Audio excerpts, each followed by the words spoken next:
Hey guys, what's going on? My name's Jeff Bailey. Welcome to the channel. We're clearly not in our normal setting today, but I got something in the mail that I frankly was just too excited to get into to give it another couple of days until I had time to film outside. I tend to like the lighting best outside, but did a quick survey of the house, and the guest room / laundry closet is the best that I could find as far as the best and brightest light source. Because we're going to get into this right now and see what we've got. I guess as always, the title probably kind of spoils it, but I'm really excited. So stay with us. Let's check it out. First of all, guest knife of the day is this old Boker, like 98, 75, something or the model number. This is a very special knife to me. This was either my late grandfather's knife, well, definitely his knife, possibly his father's knife as well. Found it in his things after he passed a couple of years ago. Actually, three years ago. Yeah, something like that. Right around the time I was getting into traditional knives. So finding this was very special to me. Give you an idea on the age here. This is a jigged bone knife. What jigging, right? Bone's got this really nice amber color to it. Sorry about the glare, but it's nice depth. A little bit of cracking on this side. I've tried to set that best I can with super glue. This knife has seen so much use, you guys, that jigging is worn smooth. This used to be a tree. Boker's emblem is a tree, so if you looked at it like this, we'd see a tree and with horizontal lines in the background. And under just the right light, you can sometimes catch glimpses of that. But otherwise, that has all just been worn down. Look, see the shield's exposed from how worn that is, and the pins. And you want to see where. Wait till you look at this. This used to be a pin blade on this knife. Not a pin blade, I'm sorry. A spear blade. Spear-shaped blade. Now we've got basically a worn cliff. Probably some aggressive sharpening used over the years, but probably a lot of that is just that wear. This one also, if I had the right light and the right kind of camera, I could show you the very remnants of Boker, New York, and that Tang stamp, but not there now. And then if that's not bad, the secondary blade, which is almost so small you can't get it, is practically an awl now. This used to be a pin blade secondary. But I got it cleaned up, sharpened it up. You can see that edge on there. That's a razor blade.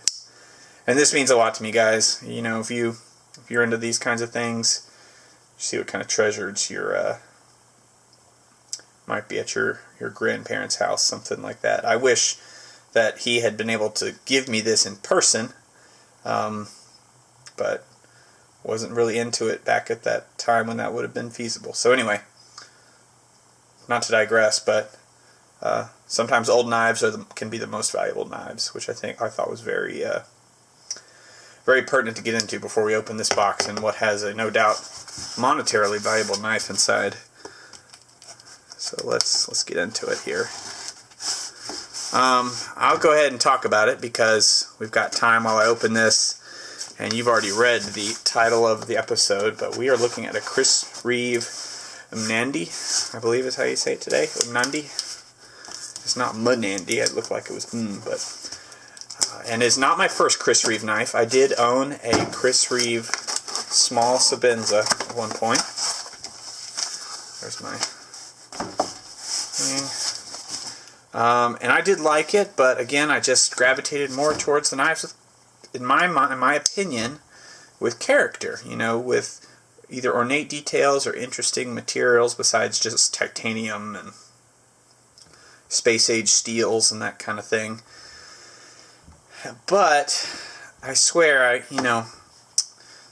ordered this from Derek Bone at Knife Ship Free, and I get on their RSS feed so I can see the new knives that get posted on their site, and I always would look at the Chris Reeve knives that came on there, especially the more ornate ones with inlays and things like that, and man, if that's not eye candy, I don't know what is. And so it's tax refund time. It's bonus time at my work, and I, kind of decided to treat myself a little bit. So let's see what we got here. I feel like this box is one I saw before. We got this black bottom box.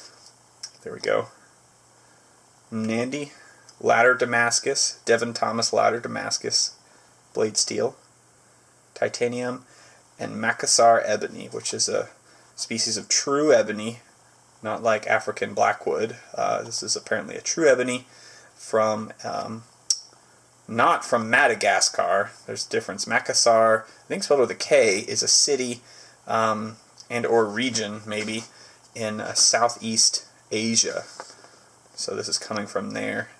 These dark woods are getting rarer and rarer. A lot of them are being protected, and rightfully so. We don't want to lose these tree species, but I've always loved the dark woods. I was looking at this, as well as they had these Thuya burl. I don't know what region that tree's from, but it was a lighter wood, and I just love the dark woods. Let's see what we got here. We've got a packet here. We've got, what's this? Here's the birth card. It looks different. This looks new, guys. Different from what I've seen. February 28th, 2017. Last day of February. Devin Thomas Stainless. So we got a little description here. A little, I'm going to pause this if you guys want to read this here. I'm not going to read it now. I'll read that later. But if you want to, it's there. Here's a little note about the Damascus.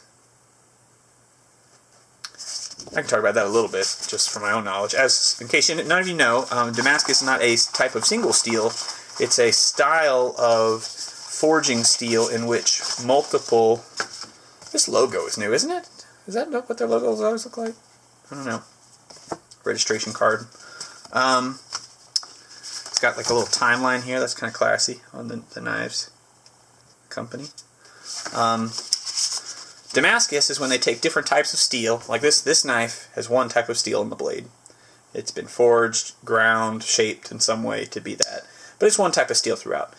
Damascus knives have at least two different types that are different steel. One is usually a reactive, and one is not. And when they layer them and fold them in certain ways, you can achieve a pattern when you etch them in some kind of etching acid. I didn't realize I got this. This is a nice, really soft Chris Reeve Knives slip here, pocket slip. See, this is a pretty good indication. This is the type of knife that people who like this type of knives could identify with, despite being modern. It's a gentleman's folder I see thrown around there a lot. I don't know if I'm a gentleman or not, but I certainly can respect nice things and keep taking care of them over time. So this is their motto: think twice, cut once. We've got, of course, the little special super high-tech grease. These Chris Reeve knives do not use, what's this? It's just foam spacer. They do not use any type of ball bearing, well, no, there's washers, but no ball bearings in here, so they have a much more high engineered pivot. Got a microfiber cloth here. And moment of truth. Let's see what we got.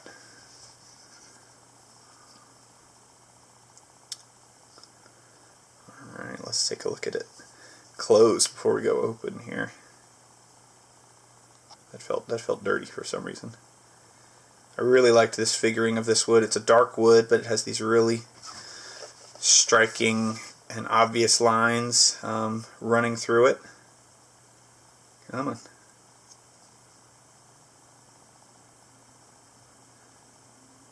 Can I walk it in, maybe? Maybe it doesn't like that glare. There we go. Just really nice lines running down the grain there. For those of you who are not familiar with Chris Reeve Knives, this is an inlaid piece of ebony here, meaning it is not just glued to the surface of this knife, this titanium. And this is a light knife. This knife is heavier than this knife. I guess it has two blades, but even still, I find that kind of surprising. This one's a little bit longer, But I guess that's titanium versus steel and brass, you guys. These are inlaid, so they're machined in such a way that the inlays can actually sit inside the frame. Of course, we have the same material on the back here. Again, great depth of color on that wood. Got this machined titanium pocket clip here. Chris Reeve logo there. Really cool and sharp. I have heard some complaints that they're a little overboard with clipping this in here. I don't know how much I'll be really clipping this knife. This will probably go in the slip, but that's one thing, because this feels solid. It doesn't feel like I can flex that up very much. It is reversible. A little end cap here, a little machine spacer. All these tolerances are extremely tight. There's just a regular hex there. Frame is titanium. You can see it's kind of got a bead blasted titanium look there. And yeah, alright, what do you guys say we get into this guy? I'd heard it was hard to open these with one hand. I didn't have any problem. Not going to flip it open, but how about that? Is that cool or what? You can see there's two steels. There's obviously a thicker layer and the thinner layer of steel there, and they figured out a way to machine this in a way. I'm trying to hold the blade here so I don't cut myself while looking at this through the camera. You can see it on the spine there. Machine and fold this in a way that when they etch it, they get this really uniform pattern. We got the machined out nail nicks, for lack of a better word, on the blade here. Nice flat edge, a little bit of belly, drop point blade here. A little bit of jimping on the back here. Not too much. You can feel the layers, difference in the, you hear that? You can feel the difference in those layers. And then, like I said, this probably came out looking fairly uniform unless you caught in the right light, but then part of the process is dipping in that etching solution, and then that really reacts with one of the steels and not the others, and really makes that pattern just pop. Let's let the camera focus catch up. How about that for a fancy knife? Look at that, almost the light play on the blade there. Ladder Damascus, clearly, because you got those kind of rungs almost running through it. I can't tell how much of that is just the light or how much of it is some kind of playing with the sensor on my camera. These are expensive knives. You'll look it up and you'll probably think I was a crazy person. It is a integral frame locking knife. I think Chris Reeve was one of the guys to come up with this design in the first place in the 80s. Chris Reeve guys can feel free to call me out in the comments if I've got that totally off base, but a long time ago. So you just push that to the side, apply a little bit of pressure, and there's some resistance. But once we get close enough, that should just, just give way and sit down there perfectly. It is a hard one-hand opener. You can do it. Get used to it. Clicks into place, just not quite, can't quite let this one go. I think I might have to add a little bit of lubrication in there. It's fairly smooth. They do tend to polish out. You can see some of that there, that area, that surface of the Damascus where they want it to because they want the action to feel smooth. And you just heard up here, it's not smooth, so they have to really polish that in there. It's very smooth to move. I can feel it the detent ball start to engage there, and then just a little bit more, and it just pops. And at this point, I can hear something. No, I don't know what that was. Maybe it was my watch or something. This feels like a fixed blade knife at this point. I mean, this old knife clearly is going to have play. This one absolutely doesn't. Closes up. No doubt. Pretty much perfectly center. Yeah, wow. There's a great series. I think Blade HQ actually did the series. That feels dangerous open with one hand. That's probably going to be just like I'd open any of my slip joints That's going to be a two-handed open. It just feels better. Feels safer. Blade HQ did a great series on YouTube. Search for it. Maybe I'll put a link to it in here. About kind of what goes on in the back of the factory where they make these things. And like they've got a guy who, this is so smooth. This wood I guess it's very dense. Extremely like glass smooth here on the top. They've got a guy whose job it is to assemble each knife, check the pivot, check the resistance and the play. Keep still down here for a minute, see if we can focus out. Check the resistance, check the blade play, check the action, and if things are off at all, each knife they are sanding 1/1000th of an inch off, making small adjustments. I've seen, you look at the video, he's got like a flat piece of sandpaper, really fine grit sandpaper, and they'll disassemble it, they'll check the plate, and it seems fine, but he'll take it apart, take the washer out of the pivot, and just swirl it on the sandpaper just a little bit, and reassemble the whole knife, do the whole 9 yards, checking everything, checking the lockup, checking the play, and if it's not good, he'll take it off, and they'll do the same thing again. So they're incredibly precise with what they do, and it really shows when you handle their products. Hopefully you don't hear my son yelling too much downstairs. Yeah, I'm excited about this. I definitely run a no safe queen policy. I'm planning on putting this in my pocket tomorrow, which is why I wanted to open it today. But it's not going to take the place of my Great Easterns.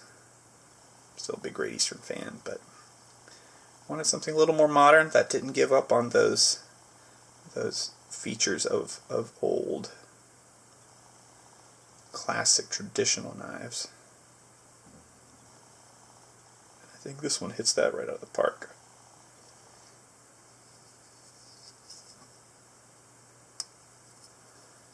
Anyway, guys, I've been going on for a while here, so let's wrap it up. This is the beautiful Chris Reeve Mnandi Gentleman's Folder.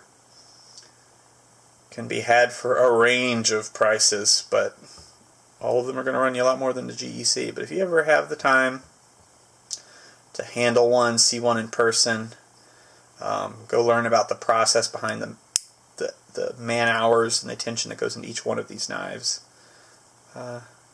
It's not the craziest thing in the world. People spend well more on customs, and not that there's anything wrong with that. I've had some customs in my time too. These are worth looking into. See what you think. Yeah, but that's it. That's all there is to say on my new Chris Reeve Macassar Ebony Devin Thomas Ladder Damascus Mnandi. Thanks for watching, guys. See ya next time.